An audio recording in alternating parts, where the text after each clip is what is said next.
जय जोहार दोस्तों। आशा करता हूँ आप सभी बहुत अच्छे होंगे। मेरा नाम मनीष कुमार वर्मा है।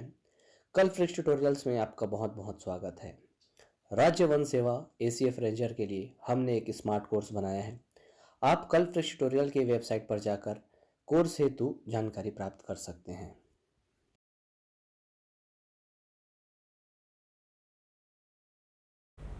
Good morning.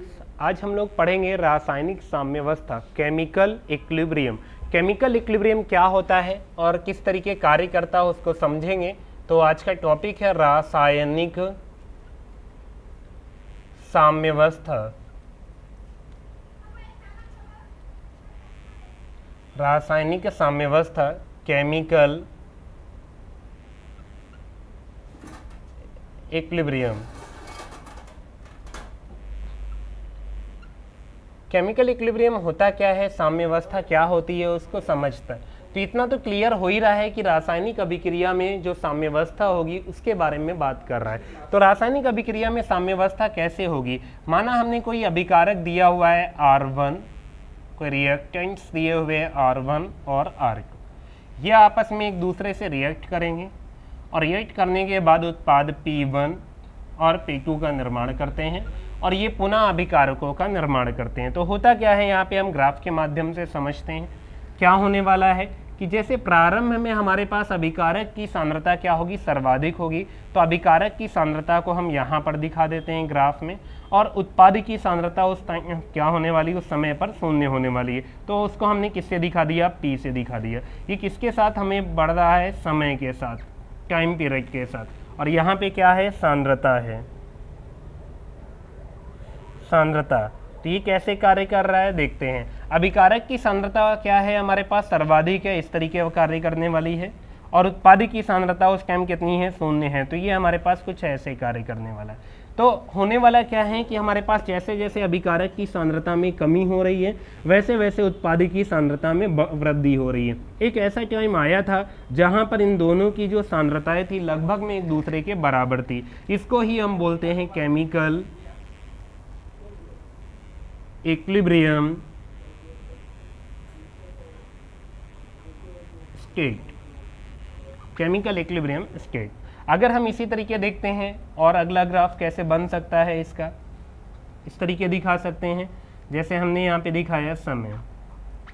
समय हम यहाँ पे दिखा रहे हैं और यहाँ पे हम दिखा रहे हैं सांद्रता।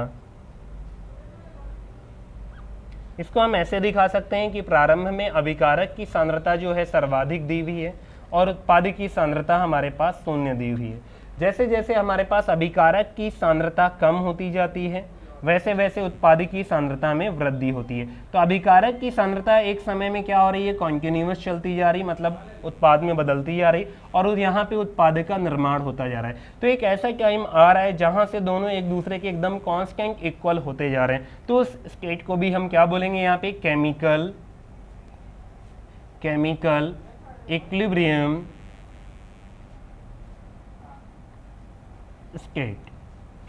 इसी तरीके हम और भी ग्राफ ड्रॉ कर सकते हैं। जैसे अगर हमसे बोला जाए कि रेट और टाइम के साथ दिखाइए क्या होने वाला है, तो यहाँ पे हमने क्या कर दिया, समय लिख दिया और यहाँ पे हमने दर लिख दिया। तो हमारे पास अभिकारक की सांद्रता अगर सर्वाधिक थी उस टाइम पे, तो उसकी दर भी सर्वाधिक होगी। और जैसे जैसे अभिकारक की सांद्रता में कमी होती जाएगी तो हमारे पास रेट भी उसका क्या होता जाएगा, कम होता जाएगा।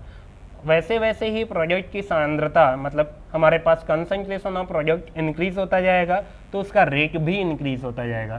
तो एक स्टेज ऐसा आएगा जहाँ पे दोनों की रेट क्या हो जाएंगे, लगभग में बराबर हो जाएंगे। मतलब इसका डिसोसिएट होने का, इसका फॉर्मेशन होने का, इन दोनों का आपस में एक दूसरे का चेंज होने का जो रेट होगा वो क्या हो जाएगा, बराबर हो जाएगा। मतलब यहाँ पे rate of forward reaction equal to किसके हो जाएगा, रेट ऑफ बैकवर्ड। तो इस स्टेट को भी हम क्या बोलते हैं, स्टेट ऑफ केमिकल इक्विलिब्रियम,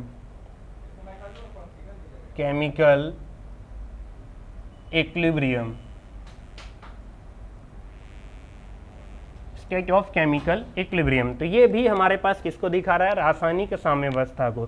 तो क्या निकल के आया, प्रारंभ में हमारे पास अभिकारक R1 और R2 दिए होंगे वो उत्पाद में बदल रहे होंगे P1 और P2 में। जैसे जैसे अभिकारक की सांद्रता में कमी होगी वैसे वैसे उत्पाद की सांद्रता में वृद्धि होगी, और उत्पाद जैसे बनना चालू होगा वैसे ही वो पश्चिम दिशा में बैकवर्ड डायरेक्शन में रिएक्शन करना चालू होगा और पुनः अभिकारक का निर्माण करेगा। इस टाइम पे जो हमारे पास आगे की ओर जो रेट वर्क कर रहा है उसको हम बोलते हैं रेट ऑफ फॉरवर्ड डायरेक्शन, और जो पीछे की ओर वर्क कर रहा है उसको हम बोलेंगे रेट ऑफ बैकवर्ड डायरेक्शन। तो हुआ क्या है, प्रारंभ में अभिकारक की सांद्रता सर्वाधिक होती है और उत्पाद की सांद्रता शून्य होती है, क्योंकि जब अभिक्रिया चालू नहीं होगी तो उस टाइम उत्पाद की जो सांद्रता रहेगी वो शून्य रहेगी। तो जैसे जैसे अभिकारक की सांद्रता में कमी होती जाएगी वैसे वैसे उत्पाद की सांद्रता में वृद्धि होगी, और एक ऐसा स्टेज रहा होगा बीच में जिसमें दोनों की सांद्रताएं लगभग में बराबर होंगी, मतलब कंसंट्रेशन ऑफ जो रिएक्टेंट है वो लगभग में हमारे पास क्या होगी, बराबर होगी किसके, कंसंट्रेशन ऑफ प्रोडक्ट। पूरी तरीके नहीं बोल सकते हैं, लगभग में बराबर हो सकती है।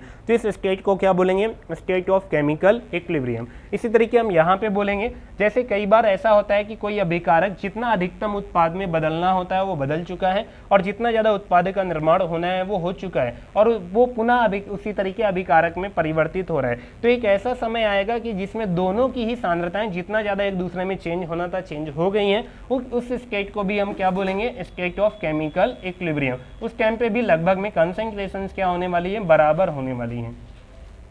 इस तरीके उस टाइम पे भी हमारे पास कंसंट्रेशंस क्या होने वाली, बराबर होने वाली। इसी तरीके हम बात करते हैं अगर जैसे फॉरवर्ड डायरेक्शन और बैकवर्ड डायरेक्शन में रेट की बात करते हैं तो क्या होने वाला है रेट का फॉरवर्ड और बैकवर्ड डायरेक्शन में, जैसे ही हमारे पास क्या होने वाला है, अभिकारक की दर में कमी होगी वैसे वैसे उत्पाद की दर में वृद्धि होगी। जैसे रेट ऑफ फॉरवर्ड डायरेक्शन क्या हो जाएगा, इक्वल हो जाएगा रेट ऑफ बैकवर्ड रिएक्शन के, तो इसको भी हम क्या बोलेंगे, स्टेट ऑफ केमिकल इक्विलिब्रियम। तो ये इतना सारी चीज़ों से पता चलता है कि रासायनिक साम्यावस्था क्या होती है। तो इसकी डिफिनेशन यही बोलते हैं कि अगर हमारे पास कोई अभिकारक है वो उत्पाद में बदल रहा है और उत्पाद पुनः अभिकारक में बदल रहा है, तो एक ऐसा टाइम पीरियड आएगा जिसमें दोनों की कंसंट्रेशंस जो होंगी वो रिमेन्स कांस्टेंट हो जाएंगी, मतलब एक दूसरे में चेंज होना बंद हो जाएगा, और उस टाइम पे रेट ऑफ फॉरवर्ड डायरेक्शन जो होगा वो बैकवर्ड डायरेक्शन के बराबर हो जाएगा। तो उसी को क्या बोलेंगे, स्टेट ऑफ केमिकल इक्विलिब्रियम या केमिकल इक्विलिब्रियम। अब अगला टॉपिक देखते हैं हम लोग।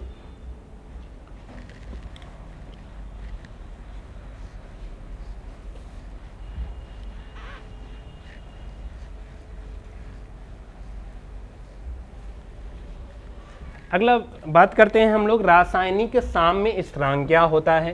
रासायनिक साम्य स्थिरांक, chemical equilibrium constant, chemical equilibrium constant. रासायनिक साम्य स्थिरांक, यहाँ पे हमने माना late a reversible reaction,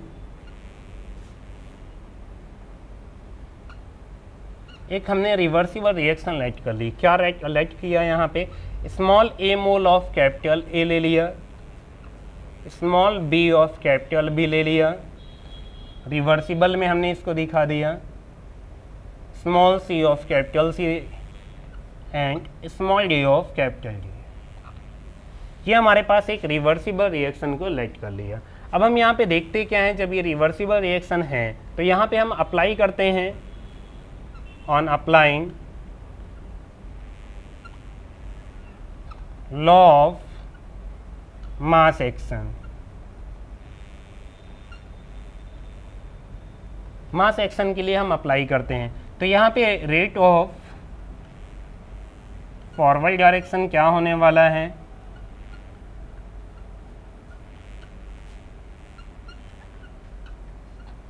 rate of forward direction क्या होने वाला है। यहाँ पे फॉरवर्ड डायरेक्शन के लिए हमारे पास क्या होगा, कंसंट्रेशन की बात कर रहा है of reactant T R upon में डी टी। इसको हमने क्या कर दिया, फॉरवर्ड डायरेक्शन के लिए वर्क कर रहा है, तो क्या होता है, मतलब रिएक्टेंट के प्रोडक्ट में चेंज होने का रेट किससे, लॉ ऑफ मास एक्शन से क्या होता था, कंसंट्रेशन ऑफ ए की power A, concentration of B की पावर बी। ये हमारे पास आया। इसको जरा हम सॉल्व कर लेते हैं तो क्या निकल के आएगा, D R upon D T, यहाँ पे एफ इक्वल क्या कर दिया हमने, एक कांस्टेंट ले लिया स्मॉल के, यहाँ पे क्या होने वाला है ए की पावर ए एंड बी की पावर बी। इसको इक्वेशन नंबर हमने 1 बना दी। सेम टू सेम इसी तरीके बात करते हैं रेट ऑफ बैकवर्ड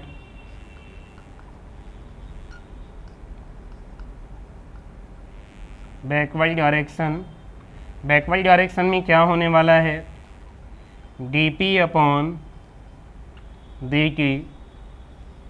बैकवर्ड में हमारे पास क्या होगा, डायरेक्टली प्रोपोर्शनल हो जाएगा किसके, यहाँ पे c की पावर स्मॉल c और d की पावर स्मॉल d। इसको हम लिखेंगे क्या, dp अपॉन में dt। यहाँ पे क्या हो जाएगा b equal K B C की पावर c एंड d की पावर। आगे देखते हैं, यहाँ पे लिख देते हैं हम at state of chemical equilibrium.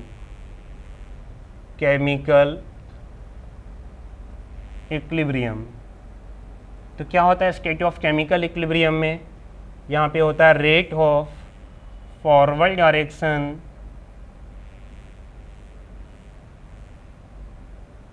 Equal to rate of backward direction. क्या होने वाला है, फॉरवर्ड डायरेक्शन के लिए हमारे पास रेट कितना दिया हुआ है, यहाँ पे ये दिया हुआ है टी आर डी टी। इसको हमने क्या कर दिया एफ इक्वल क्या होने वाला है डी पी डी टी। यहाँ कितना कर दिया बी, क्या होने वाला है यहाँ पे के एफ ए की पावर ए बी की पावर बी। यहाँ पे क्या कर दिया के बी। यहाँ पे क्या होने वाला है सी की पावर सी डी की पावर डी। यहाँ पे क्या हो जाएगा के एफ अपॉन में के बी इक्वल हो जाएगा सी की पावर सी डी की पावर डी अपॉन में क्या हो जाएगा ए की पावर ए एंड बी की पावर बी, ये हो जाएगा।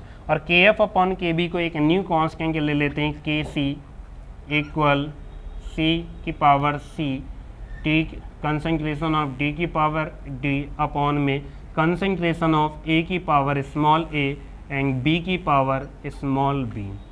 जो ये हमारे पास के सी आया है इसी को बोलते हैं chemical equilibrium constant. Chemical equilibrium constant.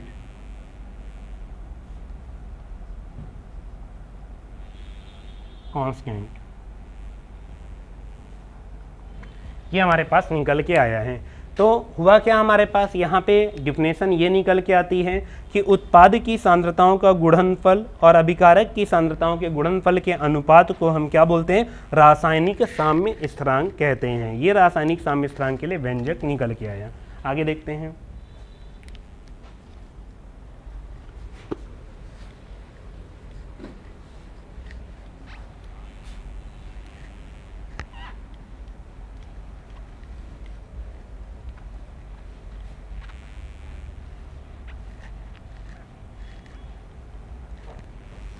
जैसे क्वेश्चन दिया हुआ है हमारे पास कि स्मॉल ए मोल जो हैं वो H2 के रिएक्ट करते हैं और स्मॉल बी मोल जो हैं,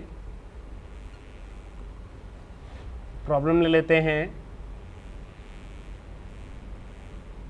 प्रॉब्लम क्या है, small A mole of dihydrogen gas and small B mole of, small A mole है, small B mole of dinitrogen gas के आपस में एक दूसरे से कंबाइन करते हैं। और हमारे पास एक इक्विलिब्रियम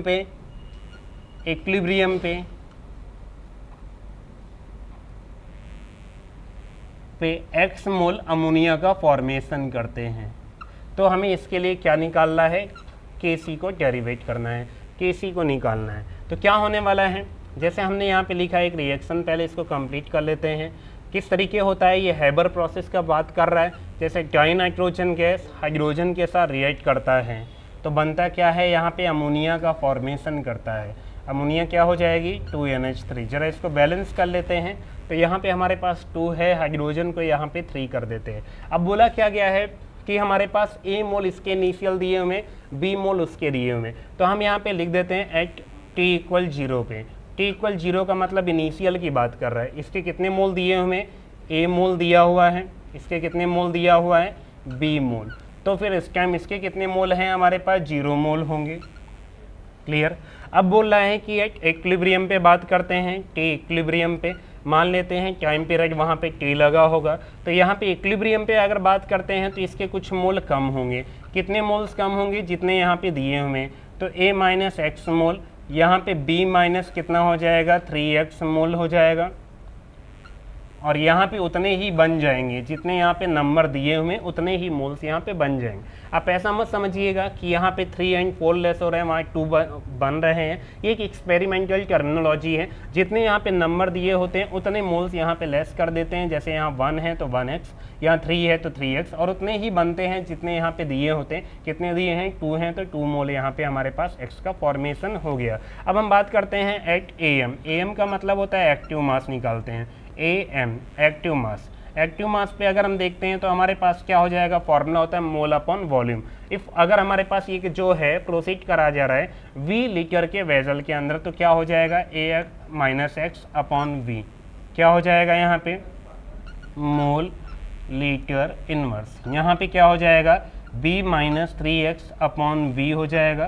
क्या हो जाएगा यहाँ पे मोल लीटर इनवर्स, और यहाँ पे क्या हो जाएगा 2x हो जाएगा अपॉन V। क्या कर देंगे यहाँ पे इसको मोल लीटर इनवर्स। ये हमारे पास निकल के आया। अब हम अगर यहाँ से कैलकुलेट करते हैं Kc, तो Kc क्या हो जाएगा NH3 किस पर, एट इक्विलिब्रियम पे। एट इक्विलिब्रियम पे Kc हमारे पास क्या, अमोनिया का स्क्वायर कर देंगे, अपॉन में क्या हो जाएगा ट्वाई नाइट्रोजन, और यहाँ पे क्या हो गया हाइड्रोजन का क्या हो जाएगा क्यूब। चलो इसकी वैल्यूज पुटअप करते हैं तो कितना हो जाएगा 2x अपॉन V का whole square mole litre inverse, इसका भी स्क्वायर हो जाएगा ओवरऑल। तो ये मोल स्क्वायर लीटर की पावर -2 हो जाएगा, अपॉन में क्या हो जाएगा इसका दिया हुआ है A-X V।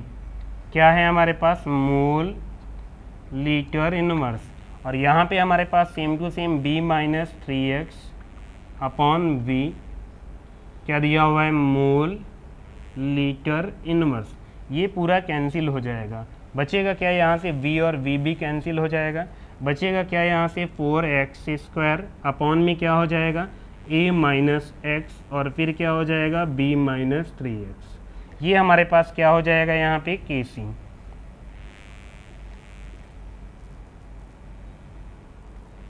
ये हो जाएगा हमारे पास Kc के लिए डेरिवेशन। अगर हमारे पास कोई रिएक्शन दे रखी हो तो हम उसके लिए इस प्रकार Kc को कैलकुलेट करेंगे, और अगर हमारे पास कुछ भी वैल्यू दे रखी होगी तो वैल्यू यहाँ पे रख करके सॉल्व कर लेंगे, और उसके लिए हम Kc की वैल्यू को कैलकुलेट कर लेंगे।